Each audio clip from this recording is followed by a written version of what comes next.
Good afternoon, everyone. My name is Spencer Chase. I'm the managing editor of Agri-Pulse Communications here in our Washington office, and excited to welcome all of you to our webinar discussion here this afternoon, focused on uncovering soybean export potential. Appreciate all of you taking time out of your day to listen and learn with us as we dive into this topic, and excited to bring all of the information that we will be providing here to all of you.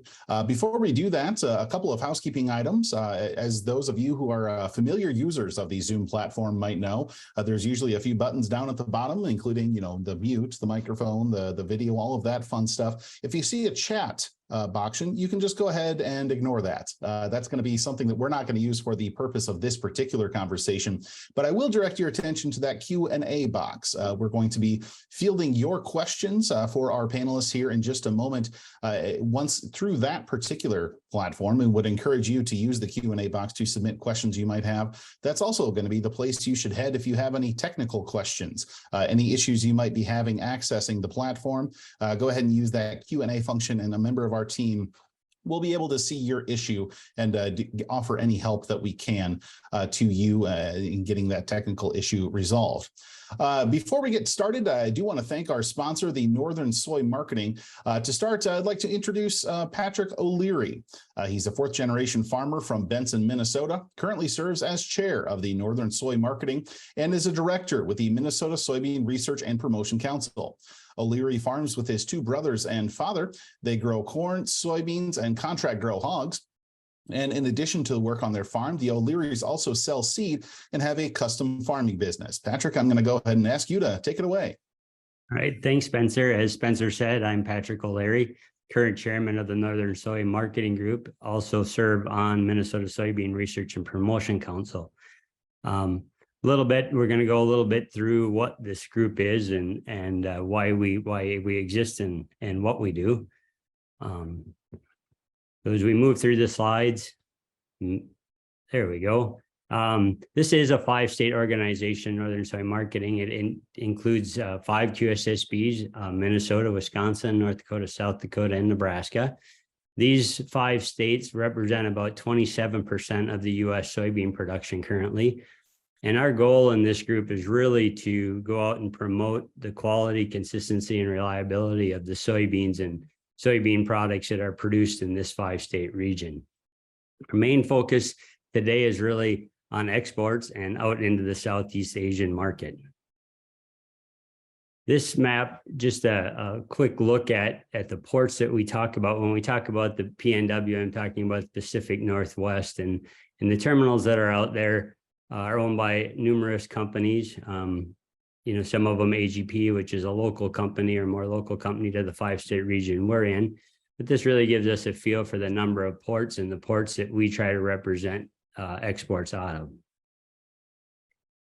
In this map, just another feel for what countries potentially are buying or potentially can buy soybeans off the PNW. And our focus, like I said, is really in the Southeast Asian countries, and currently been around Thailand, Indonesia, Vietnam, are some of the places that we've been looking at.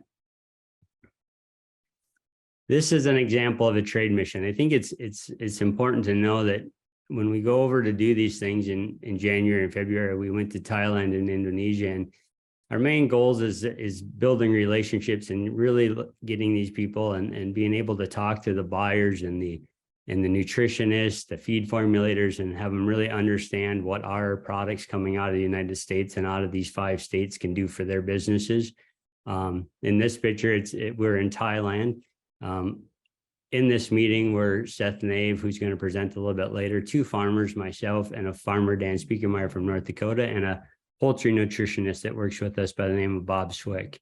Also, in these missions that we've been doing, USEC has been collaborating with us with their team in Southeast Asia. They help us to set up meetings. They go to visits with us and have interaction with the customers also. The week that we spent in Thailand, we were able to visit with 10 different companies and have a seminar that included quite numerous companies. About 30 to 40 people were present in that seminar. This is part of why we continue to work really hard and talk with our overseas customers and try to continue to develop these markets. As we look in the U.S. over the next few years, we're all aware that there's significant increase in crush capacity that's potentially going to be taking place or will take place. And with that increased crush capacity, we understand and we have not know that we're going to have a significant amount of meal to get marketed. So it's really important for us to get out there and talk to people about this, and potentially even makes us more cost competitive into the future as production of meal comes up. So it's pretty exciting, and watching this crush capacity come online is opportunity for us to move that product, byproduct to crush that meal out. Just a few quick thoughts about market and where it's been going. In the market year 2022, we had the U.S. soy products actually set a record for value of exports at about $40.4 billion in exports. And the U.S. soy complex, which includes meal, beans, and oil, was the second highest export ever, totaling at about 71.8 million metric tons. So that's really what I have. I look forward to having some questions and things a little later on, but this is some information about our organization. It's our website. Also, if you go on to the US or soyquality.com, sorry about that, there is an opportunity to sign up for an email newsletter that we do on a regular basis that gets you information, current information about what we're doing and what's going on our farm. So feel free to go on and sign up for that, and thank you for your time. Well, thank you for that presentation, Patrick. Appreciate you walking us through your organization's work, and appreciate the opportunity to hear from you later on during our question and answer session. But before we get to that, I do want to bring in Dr. Seth Naeve. Seth is joining us from the University of Minnesota, where he is an associate professor in the Department of Agronomy and Plant Genetics. His efforts are split between a soybean production and physiology research project and extension activities. Naeve's research program focuses on the development of novel strategies for the efficient production of high-quality soybeans. He was raised on a corn and soybean farm in northern Iowa, but folks, don't hold that against him. Naeve received his bachelor's degree in biology and a PhD in agronomy from Iowa State University. And Seth, I'll turn it over to you. Thank you very much, Spencer. Again, Seth Naeve, and I'm happy to be here with you today. And I'm half of the scientific team, I think, that we could call it, that goes on many of these missions. As Patrick mentioned, I'm joined by Bob Swick, a poultry nutritionist, who really helps pull this through and connects with a lot of the end users that we're meeting with. We're really trying to communicate with those folks and work in a pull fashion to drive the market right from the end user. And so we're trying to connect with them through nutritionists and their purchasing groups within each of these companies, whether they're integrators or feed millers, and try to show them that there's value in looking beyond some of the normal offers they're getting from, especially from South America and exporters. And so we're trying to enable them to make some purchase decisions and take a little bit of control over their purchasing from their end and pull those soybeans through the market. So I think one of the important pieces of this is to talk a little bit about variability, as I mentioned in the intro slide there. The important piece of this is that these folks have control over their purchasing decisions, and they should be able to work to identify a product that works best for them. The key is to identify something that has additional value beyond just maybe the market price based on what's in front of them. So I've got several general philosophies that kind of drive a lot of my research and my extension, education, and discussions with these folks. And the first, and I'll just run through these briefly. And for those of you that want more information, they can contact me directly, or we can chat about any of these broad points later. But soybean does not really function as an oil seed. It's really a protein seed. Oil is definitely the byproduct of that. And the protein is really what drives the biology of soybean. And it's also the important piece that we're meeting with these folks primarily when we're dealing with soybean meal markets. It's also a very complex and variable commodity. It's not copper, it's not aluminum. You know, we're dealing with something that has a lot of variability to it. And again, we're helping these end users trying to source a product that fits best for their particular operation. And these operations vary considerably based on the price of other ingredients that they're utilizing locally. And a good example of this is that some of these markets, the energy sources are very, very expensive. Corn is very difficult to come by in some markets. Some places they're utilizing cassava and other things for starches.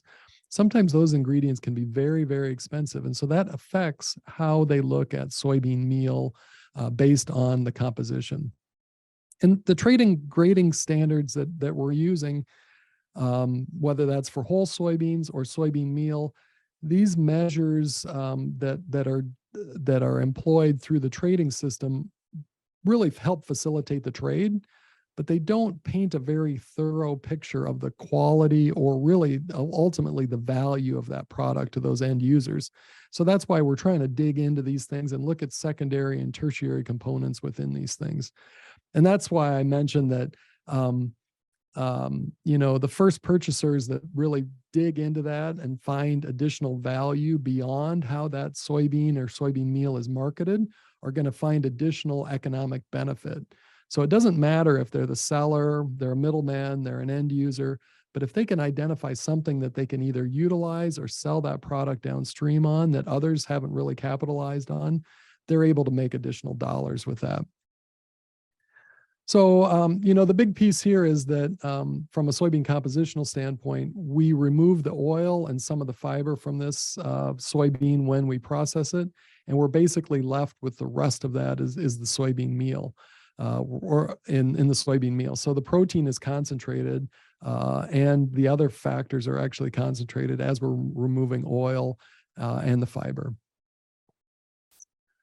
So we spend a lot of time talking about variation. It's really, you know, it's a challenge for us because some of these buyers have the ability to source products based on regions within the U.S., but others don't. But we're really working hard to give them the information so that if there are soybeans that they purchase that really work well for them in their operations or soybean meal, that they should know why that is, and maybe they could try to go back to that area. So I spend a lot of time looking and demonstrating the environmental factors that affect soybean composition. And this is a long-term map. This is a 10-year map of soybean composition, protein in this case, from the upper Midwest. And you can see there's considerable variation through from the southeast to the northwest. And we tend to have lower proteins in the north and the west part of the country. On the other hand, any particular year can be a challenge for us. So 2022, we had significant droughts across much of the Midwest, and this really played havoc with the traditional contours of our protein. And so things change over time. So it's important for us to go back to buyers and say, hey, we've got a different kind of a crop this year than we had in previous years. So you may want to look in different areas for this type of soybeans or soybean meal that you've been purchasing historically. And I'll just page through this.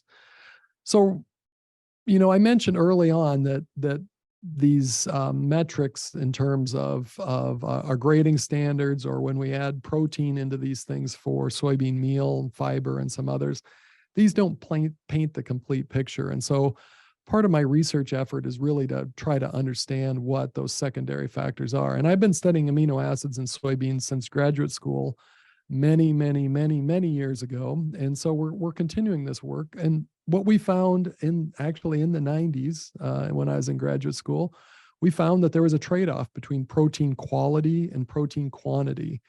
And that's really continued to be the core of our message from the upper Midwest when we talk to purchasers, is that we do tend to have lower protein from the upper Midwest, but there is a definite trade-off, that there is a quality of that protein that is enhanced when we have lower quantities of protein.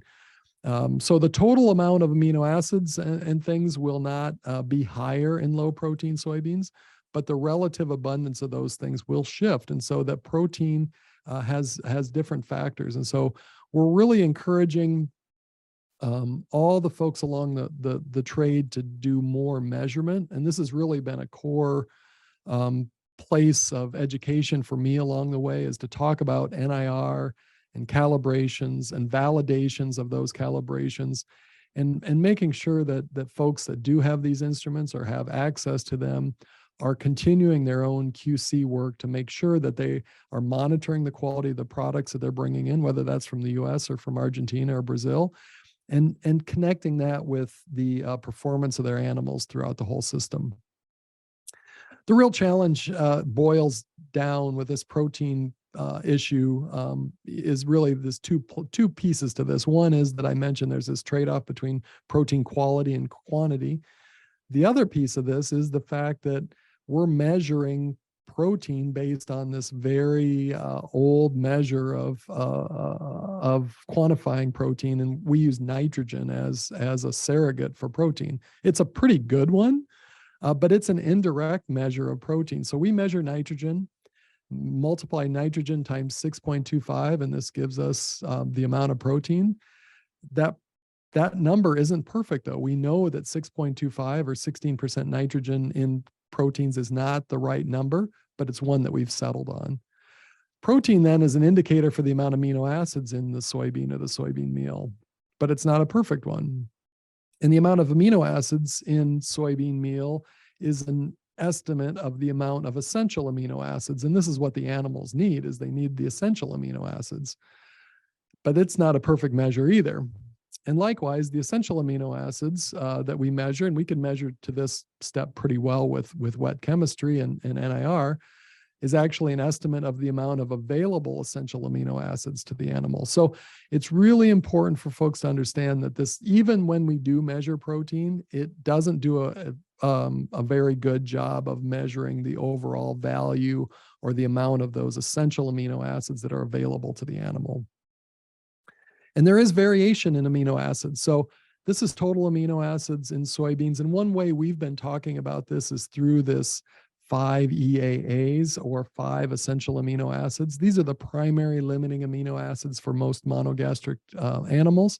These are ones we have synthetic substitutes for, and most of these purchasers are using synthetics to supplement diets. And so they understand the cost of these synthetics to their diets, and they're interested in understanding how their current estimates of the amount of those amino acids may vary. And we've shown this there is a pattern of variation over years, and then as well as within years. So any particular year, these soybeans can have an enhanced or reduced level of these essential amino acids. And this really correlates with that point that I made before about quality of the protein. So lysine is one of the most limiting, of course. We talk about lysine a lot, and there's a large variation as how much lysine is present in these proteins due to environmental factors, primarily in our growing production areas. And the exact same variation happens in South America. We've done surveys in South America, and we see the same types of variation there as well. Lastly, I wanted to mention, I've run really long on time, but I wanted to mention carbohydrates. We look at carbohydrates as well. Sucrose is a valuable component within soybean for the animal, but it's something where it's not measured, and it's not even utilized in most directly in most estimates of the amount of energy in various meals. But we know that number changes considerably. And soybeans from this upper Midwestern region tend to have much more sucrose and therefore more energy in the soybeans and soybean meal than soybeans produced further south in the US or in South America. So with that, I'd like to turn it back to the group. I've used a lot of time, but I appreciate your patience through the science piece of this. Patience is a wildly understanding that. I mean, excuse me, it's the wrong way to put that. That did not require patience. That was very interesting information that you're offering there for us, Seth, and appreciate you walking us through the data that you've collected and the potential implications that might have for the nation's soybean farmers. One more speaker, folks, before we head to our panel discussion, and would again encourage all of you to keep an eye on that Q&A box and go ahead and submit any questions you might have for any of our panelists. I certainly plan on doing so here just a little bit, but before we do that, we do get to hear from our final speaker, David Llamas. He's the Director of Marketing and Business Development for the Llamas Consulting Group and its subsidiary, Spire Research and Consulting. Llamas has an agriculture background and grew up in cattle ranching and farming in eastern Idaho. He earned an accounting degree from Boise State University and an MBA from the University of Texas at Austin. David, go ahead and take it away. Good afternoon, everyone. Thank you for your time. First of all, I would like to thank Patrick and Seth for the opportunity to work with you this last year. I do have a short research presentation that hopefully will allow us to influence one or two key areas in our longer term plans and strategies. And next slide, please, Megan. And we did a study for Northern Soy Marketing. The study is actually broken out in several sections. It's an executive summary, country specifics, and recommendation. It is actually a 50-page report, but I will only cover about 8 slides. And Northern Soy Marketing actually owns a study, and I am sure they can make it available upon request. And our research goals are taken directly from NSM. They are in the top left. And what we were trying to do is in Southeast Asia, understand how buyers make soybean decisions regarding essential amino acids versus crude protein. And then we wanted to evaluate the importers, buyers, experts, nutritionists, and whether you look at essential amino acids and its associated metric, CAAV, if you will. We also did try to understand country of origin perceptions, such as buying soy meal from the United States, and the familiarity of some of the ports in the United States, such as the Pacific Northwest in the USA. Next slide, Megan, please. Okay, 3 countries that import a significant amount of soy meal are the ones we selected: Thailand, Vietnam, and Indonesia.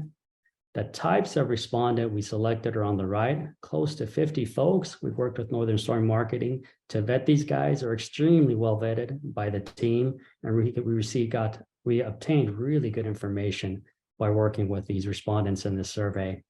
The profiles for farmers on the survey included poultry, livestock, and aquaculture. Aquaculture included sinking and floating types of feeds. And then we also looked at pork and poultry folks. We recruited animal feed manufacturers and distribution companies that use soy meal. And most importantly, we met with experts and nutritionists with an average of closer actually to 10 years of experience. And then just a quick note, this is actually a huge region. Our company is actually headquartered in Singapore. We're a small company of 70, 80 employees with offices throughout Southeast Asia. But a flight from for those of you that have been there, a flight from Saigon, Vietnam to Jakarta, Indonesia, where the team went, is 7 hours, close to 2,000 miles. That's actually about the same distance to Tokyo. So it's a really huge region, although it looks small on this map. Next slide, please, Megan. All right, this is a little bit dense, but this is one slide that's within the 50-slide deck. It's a summary of country of origin input by respondents. It is essentially where our respondents told us they buy their meal from, and those are on the bottom left. It's essentially Brazil, United States, Argentina, Paraguay, and India, respectively. And there's more detail in the full study, including purchasing process, certificates that the buyers mentioned to us, such as certificate of analysis that actually measures crude protein, certificates such as for GMO, non-GMO, et cetera. So the detail is in there. And we're going to hear this recurring theme: crude protein value within Southeast Asia is the top metric. And a common misperception is that high crude protein equals better essential amino acid profile, which is not the case, as you heard my predecessor and my colleague Seth mentioned earlier. All these countries expect that imports will stabilize or increase this upcoming year. I think that's great for us in the United States. And then overall, looking at all the countries, my team and I have thought that Vietnam is one of the most USA friendly and a good thing for us exporting soybeans. But of course, we sell throughout Southeast Asia. Next slide, please. All right, this is also a summary across buyers and importers and traders throughout the region the 3 countries that we did. This is a summary of all the regions. Each individual country is actually in the study that could be made available. And again, crude protein, it equates to better essential amino acid profile. That is not true. there's overall plenty of work in the future in order to influence, educate, and train the buyers and experts in Asia that this isn't the case, and that we in the Midwest have a good message on why northern grown soybeans actually improves the essential amino acid profile. Differences do exist in the countries, comments on the certifications I mentioned, and some countries had a strong reason where they actually look for crude protein value testing, certificates of analysis, and the folks that we talked to would be interested in looking at other forms in order to evaluate soy meal, such as essential amino acid crude value metrics. Sorry about that. Next slide. All our experts agreed that these acids are a better indicator of meal quality, especially when the experts and buyers were together in the room with Seth and the team. They do understand the science behind the amino acids and why it's important. However, they all mentioned that standardized testing is lacking, NIRs, stuff like that. But the message, they can get around behind it, and they understand why it's a value, and it could actually come up with a better economic model for these folks. They understand that lower protein concentration, when we were in the room, that lower protein concentration allows animals to grow faster and in the long run reduce the cost. And this is important because the buyers and traders are very price sensitive. And this is where, again, northern grown soybeans have the advantage, and it allows us the opportunity to address these misconceptions, that not only to look at crude protein values, to also look at the critical essential amino acids. And they're grown in the northern climates in the US. Next slide. I'll go through this quickly. This is an example of a criteria ranking by country. This is Thailand. This takes all of the respondents in the survey. We actually score better when you actually parse out just the experts. But in this one, the US does well in amino acid profile. And we heard this often throughout the countries. The United States is well known for quality, reliability, and good supply chain. We tend to score well across those different respondents. And you'll see that in the other countries as well. This is just Thailand. Next slide. Just two more slides. This is a 4-vector summary of all the report. When buyers and experts, I mentioned, when they're in the room together, they will agree that the essential amino acid is important. And I wanted to read it. It's that buyers and experts agree that higher critical amino acids can help meet animals' essential needs, have a lower dietary protein concentration, and is a better indicator of protein quality than just crude protein values. And they do that after they understand the metrics. So that is a terrific opportunity for this organization. Next slide, and this will be my conclusion.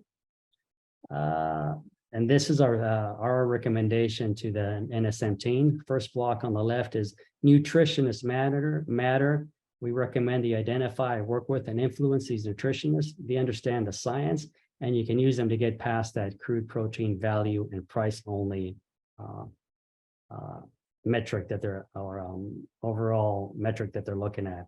Second one, the buyers and the importers, they are very price conscious. However, U.S. northern soybeans can be more cost effective in allowing, by using northern grown soybeans, for allowing their animals to grow in the long run. And then on the third block, we recommend promote. You continue to engage with the regions, which you did this last year. Continue your trade visits, your public relations events abroad, reverse trade missions. And we also suggest focusing on a country and creating a key customer lead case study where you can have someone that actually converts to your meal bought from the Pacific Northwest or your northern ports, and use that to convince to market that throughout Southeast Asia, and essentially continue to promote why essential amino acids matter and how it makes sense for them long-term from an economic standpoint. Thank you for your time. Well, thank you, David. And I'm going to go ahead and invite Seth and Patrick to come back into the screen and come back into the fold here for us. We're going to engage in some question and answer time, and I would encourage all of you, as you have questions, please go ahead and submit them into that Q&A function, and we'll look forward to having a wide-ranging discussion here. We've got about a half an hour to talk with these panelists about a wide range of subjects, and would encourage your involvement throughout this conversation. But I guess I'm going to go ahead and take the first question, and kind of we'll throw it to all of you in that so often in this conversation when we discuss the trade needs of American agriculture, we focus so specifically on the quantity issue. You know, fill in the blank country purchased fill in the blank amount of soybeans in XYZ year. It's so rare that the quality discussion also comes into play. So I guess I'll ask all of you, how do you think, or does that present any challenges as you look to generate support from maybe even just on the ground level producers looking to better understand why some of these discussions matter to them? And I guess, Patrick, I'll go to you first on that. I think that we've been talking about this a long time, but from a grower standpoint, or what we need, and part of the reason for starting some of these discussions like this webinar is, I think it's important for farmers to understand that it isn't just about quantity or just about dollars all the time. Dollars are a big play in us selling soybeans to these international customers, but there's also a lot of folks that are starting to look deeper into that, and what does that soybean, what does that product deliver to us? So we are getting to that point that we need to pay more attention to it in our operations as farmers and understand the soybeans that we're planting. We need to plant things that fit our agronomics on our farms, but we also need to understand the potential that those soybeans deliver to us in the marketplace. So we keep working towards that and have lots of discussions around that. And, there's some new things and some new discussions going on that are leading us more down that path, and some companies getting involved in the background as far as looking at some of these amino acids and protein quality and other components in the soybean that may lead to better animal health or opportunities there. So, yeah, Seth, your thoughts on sort of the changing dynamics and what that means as we bring up kind of this quality versus quantity conversation? Well, I mean, there's so many nuances to that question. I think we could take it a million ways. We could spend the half an hour on that question for sure. From the big macro side, I mean, what we're talking about is, supply and demand. And we've got, when supply is tight, we need to just produce more, right? And so it's kind of a two-edged sword in meeting with folks overseas, because we talk about a good crop. They want to hear about a good crop, a large crop in the US. So there's excess soybeans that need to be exported. And so then there's more available for them. Prices go down. On the other hand, really our niche for our group really is around, what I feel is our niche is really around sophistication in these operations, because a lot of these feed millers and farmers, end users, are really being driven by their purchasing department, and those folks are making decisions based solely on price. And so they're looking at the market and buying only the cheapest they can find. And then they hand it over to their nutritionist and say, okay, make feed out of this. And I think it's, fortunately or unfortunately, they've had, some of these companies have had bad experiences with poor quality. It could be Indian meal, or it could be other sources where it just did not, even though it had a high protein level, it did not perform well. So what we're trying to do is kind of fill that gap between price and quality, and try to encourage the scientists, the nutritionists, really to work harder on their purchasing people to source what we would consider a higher quality product, and look beyond just those folks that are making offers to them, and go out and try to find a product that meets their needs a little bit more closely. And again, part of this is sophistication, is what I call it. A lot of these feed millers may or may not have equipment to measure protein or even amino acids. So we're encouraging them, at least at the first step, to measure and do the quality control so they know what they've got.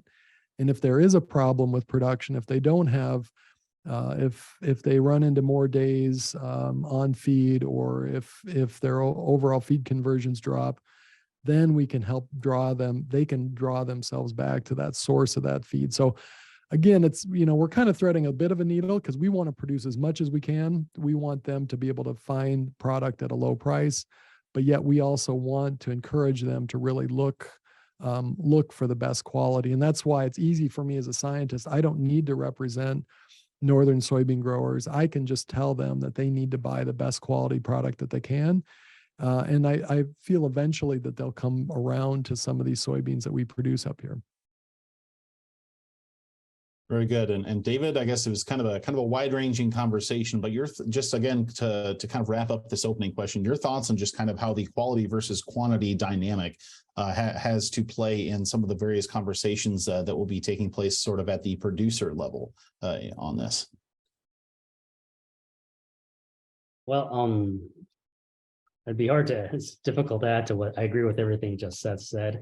I mean, from our perspective, from a marketing perspective, which is my background, you have a quality product, and that's when you're asking customers to buy a quality product, but they don't know about it right now. They're only looking at price, and so if it's a higher price, they're like, "Why should I buy U.S. soy?" Well, because it's quality, because of the essential amino acids, it's going to allow as my colleague says, it's going to allow your shrimp to get fatter. So you have to provide the why buy, if you will. Give them if it's a premium product, what are the proof points on why you should buy the U.S. soy quality product? And that's the route I should give these folks a reason. I think the experts, the nutritionists, they're on board on why you have a quality product. And I think the price differential is not enough that you can get past that by creating those proof points. And I know Northern Soy Marketing is actually working towards that with more scientific studies, so you can actually create the proof points and giving these customers, importers, traders, nutritionists on why buy Northern Soy meal. Well, and David, let's stick with you for a second here, because we did have a question submitted anonymously from the audience. And again, would encourage all of you to keep submitting those questions. Somebody asking, what are some of the challenges to effectively communicate the values that we've been discussing here during this event today to the international community? What are the roadblocks that present themselves when met with this kind of messaging? In my view, the challenges right now with you guys have a great message, you have a premium product, there's good science behind it, is simply lack of awareness. And globally throughout Southeast Asia and Northern Asia, my team also supports Northern Asia, is these guys are really focused on price, but they're not aware, and they're only looking at one little metric. All right. So until you actually sit down with Seth or Patrick and understand what it is, and they have a terrific little brochure or marketing material, when you present that to the buyers and the nutritionists, and they say, wow, the light turns on, they're just not aware. So the challenge is, the message isn't out there. And the way you do that is by creating simple tools, proof points, and do exactly what they're doing long-term, trade visits, public relations events, reverse trade missions. My colleague did some interviews, and he's from Delhi, India. He mentioned in one of the countries, 5, 6, 7 importers, traders control over half of the market in that country for soy meal. You convert those guys, the message will start getting across. And it takes time, but right now the number one challenge is you're just not aware that you guys have a quality product with a good message and good science behind it. And they're doing the right thing. NSM is doing the right thing to get that message across. Seth and Patrick, you both mentioned your experience being overseas promoting these products. What are some of the hurdles that you found in your direct one-on-one conversations with interested buyers? You go first, Patrick. The conversations the last trip were very interesting because the buyers, as much as looking at quality and understanding our message, are very interested in what's going on here in the U.S. This maybe in the last question we talked about quantity and that's intriguing when we visit with the customers. They know we have a good quality product in the U.S. They're very interested in using it. As David said, the dollars become a little bit of an issue for us. So communicating value and working towards communicating good value to this, and some of the information that we provide translates into value for for the customers. But these missions and this communication is kind of a two-way street for us as farmers anyway. When I go, it's really important, and they're very intrigued and very interested in what we do as farmers and how we're producing a quality product and communicating how we produce it, and just maybe even starting to touch base. We're touching more and more on sustainability and what does that mean to our customer? What does it mean to us as farmers, and how do we deliver that message to them to understand that everything that we do on our farm is to produce a good quality product for them? And so from a producer standpoint, that's kind of the communications that I've done and the farmers do as part of these missions. Yeah, and from my perspective, I think, as an academic, what I really like is every one of these companies we meet with offers something different.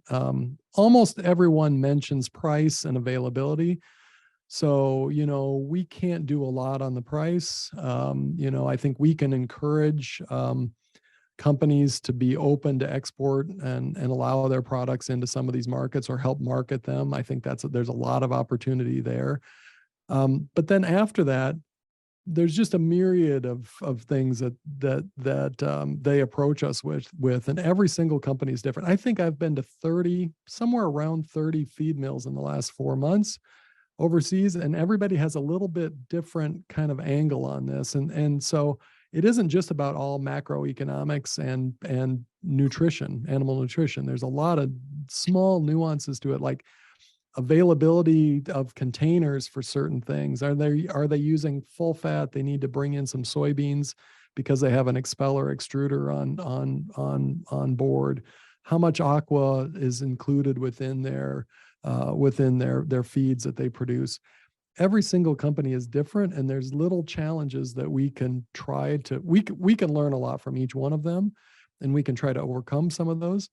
But really, in the end, it's this relationship building that Patrick mentioned, and being able to have that connection. And the farmers there can show pictures of their farm and their family and how they produce the soybeans, how we export them through these northern channels, cold all the way to the PNW. I mean, I think we can make a very good marketing plea to these folks. And then, Bob and I can talk about the science of the soybean and soybean meal. And then from the nutrition side, how these products might fit best for them. So it just makes a lot of fun for us. And I think that's why we've had success with NSM, is that we can see change in people when we meet with them, each and every one of these companies. Whether they're buying or not, it's hard for us to make that connection, but we can see that we're making connections, and they are very interested in what we're talking about. Seth, I want to stick with you for a second here, because a question submitted by Kitty refers to some of the maps that you put up during your presentation, kind of walking through some of the quality factors particular to this region that we're discussing here today. But Kitty is wondering kind of how I'm going to take a spin on her question just a little bit, just to kind of wonder the geography that you showed. What is the nationwide comparison on? I know there are several maps, but looking specifically at that geography, if we were to broaden it out, how does this kind of Northern Plains region compare in some of the factors that you highlighted? Yeah, I think, to not make a too long a point over this, I think the issues really is these big environmental factors are the drivers of these things. So how long is the summer season? That drives how much nitrogen fixation happens in the plant, how much nitrogen is taken up by the plant and stored. That's a big driver for protein level, and that's part of why we have less protein in the north, is we just have shorter summer seasons. So as you move south in the U.S., we have more and more protein. Then as we get towards the equator, we kind of cap out. And then as we move across into South America, the things just reverse. So Brazil tends to have higher protein than most of the U.S. As we move south in Brazil, we can have lower proteins. And then into Argentina, that protein continues to reduce. And then as we get all the way down to Patagonia, that looks a lot more like, Manitoba type soybeans. So we face a lot of the same kind of macro weather and climate type of thing. And to that point, we're working on a paper right now So we should have some data out in the public very soon. There's a large USB project that funded us to do a very thorough analysis of North and South America and soybeans. So we will have that available for folks very soon, so we can see this global perspective. But for the most part, you can imagine and use your mind's eye. It basically is the U.S. just flipped upside down when we looked at South America, and otherwise we have comparable products in lots of ways. Mm-hmm. Patrick, I want to direct a question to you from kind of a combined question from Kitty and Greg in the Q&A box here. Basically, they're both wondering, in conversations that you have overseas, what is it exactly that the buyer is buying? Are they looking for the oil, the meal, the whole bean? What is it exactly that they're looking for and that you have found is most beneficial from a sales standpoint? Well, I think we have to look at it from a country perspective. Of course, if you look at a country like China, they're a whole bean buyer. Essentially, they have crush capacity. They're buying whole beans. We don't. Our group doesn't spend a lot of time, or spent very little time in China, just for that reason. And they consistently do buy some product from us. Our focus in our group is looking for countries that don't have that crush capacity, that are looking for the meal, that are looking for a feed product or a feed protein that we can provide.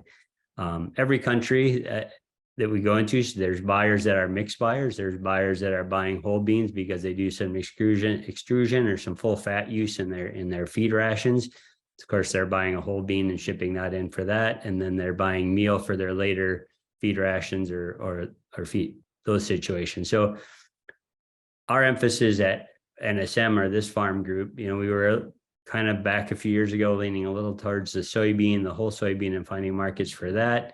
Now with the increased crush capacity and the increased utilization of oil in country in the US, we're a little bit more targeting those meal markets. So we're really looking for those buyers that don't have crush capacity.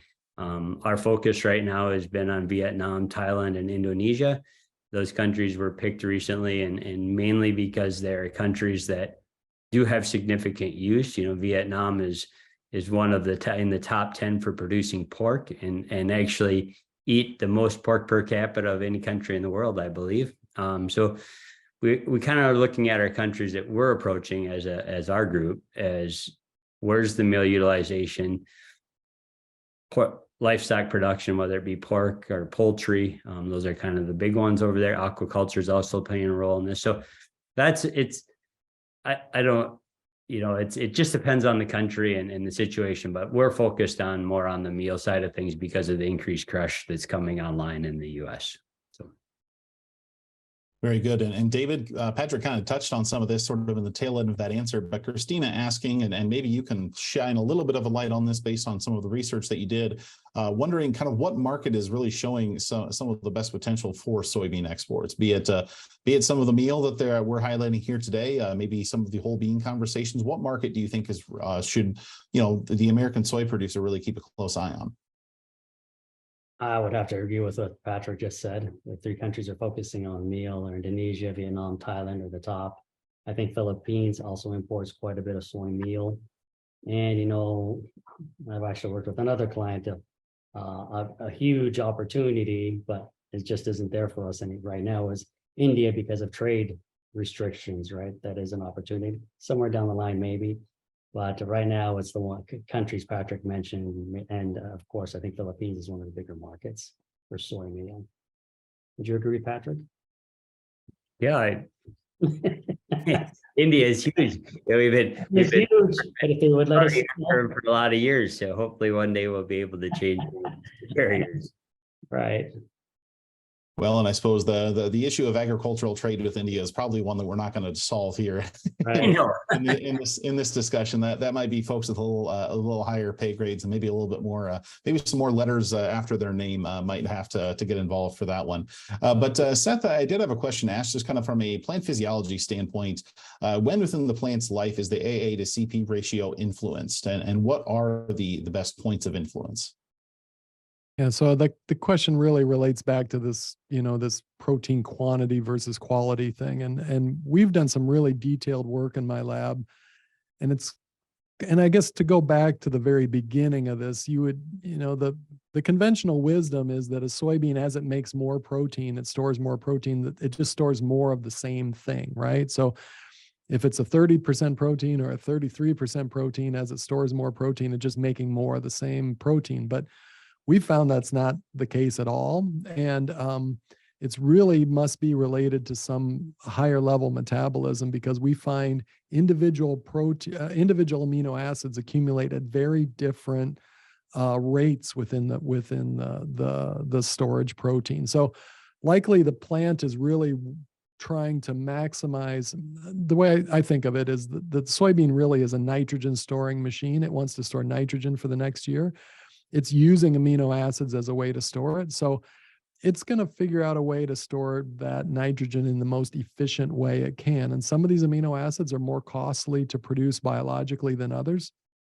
So we see these amino acids accumulating in groups relative to their biosynthetic pathways. So for those of you that have had biochemistry, it's basically these big groups of pathways, and those pathways are unrelated to whether those amino acids are essential for the animal or not.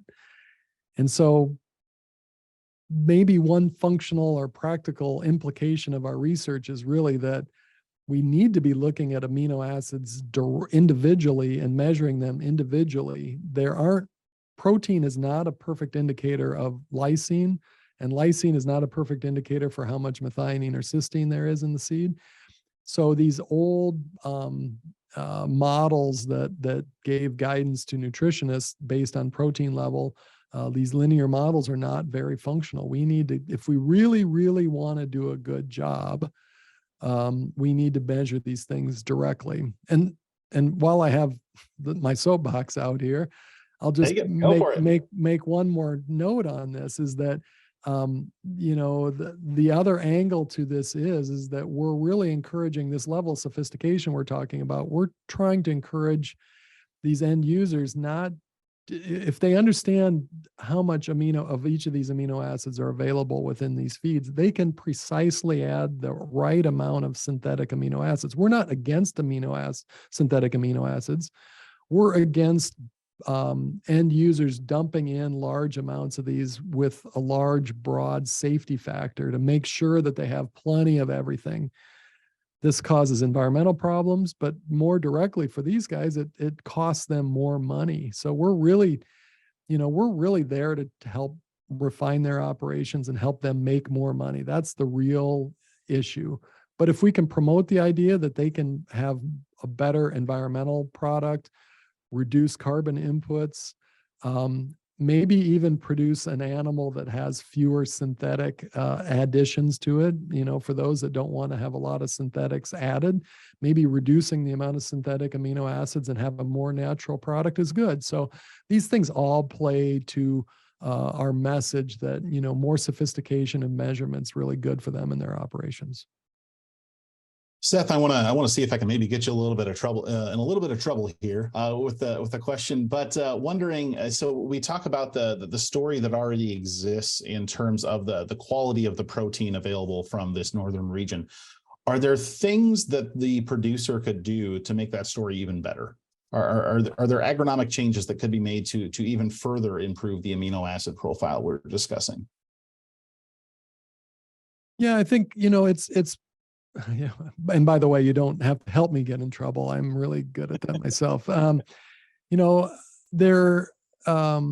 It's a real challenge. We have really struggled to identify. We thought at first that, fertilizers or planting dates and things like this can really drive a lot of this. There isn't a lot that the farmer can do besides choosing better varieties. And honestly, even within this, we can help them choose a higher protein variety, but then there is a little bit of this trade-off of quality versus quantity. So honestly, the farmer still needs to produce the greatest yields that they can, and clearly almost all of the purchasers that we're meeting with do understand sustainability. They do understand that the future of their product is tied to, carbon and other factors related to sustainability. And so it's important that farmers continue to keep their eye on this, and that to know that the future is going to be, it's somehow tied to how sustainable their operations are. They may not need to work on carbon credits this year, but they need to be keeping an eye on this and maintain that as a future goal, because we're really going to have to leverage this down the road, as the sustainability side of our soybeans may be as big of a driver as the quality thing that we're talking about today. Maybe that's getting me in trouble already. So I mentioned sustainability, so that may be it. Well, and I suppose if we're going to veer the conversation into a bit of a different direction, Patrick, I suppose we can't have an export-related conversation without discussing the infrastructure at play here as well. Obviously, if we're talking about soybeans coming from this particular part of the world, the reliability of the export system, specifically out of the PNW, is going to be such a critical factor in that. Are there changes and improvements that you think could even further improve? One of the things that David mentioned in his presentation was the reliability of supply of the American export system. Are there changes, perhaps any specific changes you'd like to highlight that could even further bolster that selling point of the American soybean industry? That's a tough one, because we're dealing with a few things, and that one is our crushers or our exporters and rail and the shippers. There's probably three pieces of that puzzle. I think when we look at the potential, we know this increased crush is coming on, so there's some expansions taking place out on the PNW to increase the ability to load or faster load chips and have better storage out there, so we get timely things. Right now, to my knowledge, to get a meal or a product from the Midwest here over to Southeast Asia is about a 21-day, if everything's right, about 21 days to make that happen. There's always bottlenecks, and I think a lot of the things that are created, some of it's economic. If it's something on the rail, it has something to do with something else going on within the economy. We hope that infrastructure continues to improve, whether it be in the rail system or in the waterway system. When we look at NSM, we talk a lot about Southeast Asia and our desire to go that direction. Those are markets that are easily accessible out of the PNW, but we do have conversation around other markets. Latin America, there's some potential markets there, and some of them even shipping off the PNW and down the West Coast. We're looking into some markets that may go out the St. Lawrence Seaway using a waterway, leaving the port of Duluth or Milwaukee, as we have states involved in it that have those ports available. And those soybeans or meal products or soybean products would actually then be exported probably into like a country like Morocco, Europe. We're looking at some Central Asian countries. I know on the state level in Minnesota, there's a lot of focus on Central Asia, trying to get some of our product there. There's some opportunity there that's been created based on some of the Ukraine-Russian situations over there and the limitations on moving soy products and things in that region. So there's a lot of things. I think infrastructures, as we all know, there's always improvements, but we continue to look at them, and I think some of the companies and things have done a pretty good job of looking forward and trying to make sure that we mitigate as much as we can.